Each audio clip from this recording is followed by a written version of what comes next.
پشتی هاتنا چکدارên Daesh بۆ ser bajarê Mosulê pitirî 25 rojnamevan hatine girtin ji layê Dewleta Îslamî ve û heta noke zêdetir ji 10 rojnamevanan dikuştîne.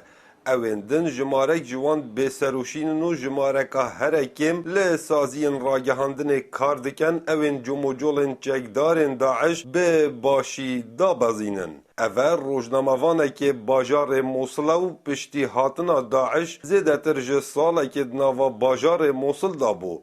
بداية دخول داعش لمدينة الموصل حقيقة كانت يعني دەستپێکا ku Daesh ketî Mosulê wan çi dijminkarî li dijî medyakaran û xelkêdî diyar nekir. Heta wan bajar kontrol kirî, reftarê wan yê tund dest pê kir. Li destpêkê bi rêkagirdin û edamkirinê bi taybet medyakar û rojnamevan e.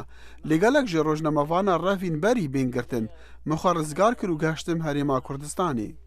Ekrem Silêman sekreterê Sendîka Rojnamevanên Kurdistanê Leqêneynewa wesa bo dengê Amerîka diyar dikin ku Daesh ji mareka rojnamevanên bajarê Mosulê girtîne. Îsan çendîn saziyên ragihandinê wekû kenalên esmanî û radyo, govar û rojname ketîne bin destê wan ve.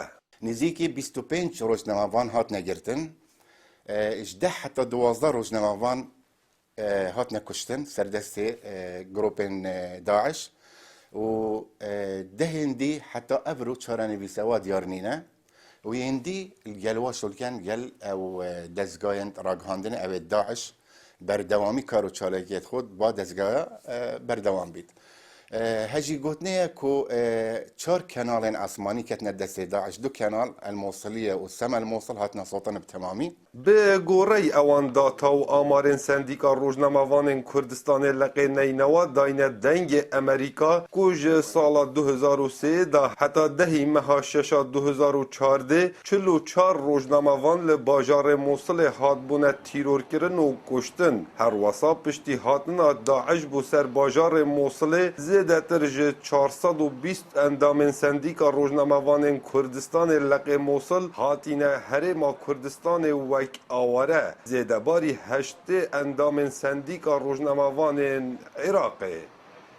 Kawa Emer dengê Amerîka, deşta Mosul qeza Şêxan.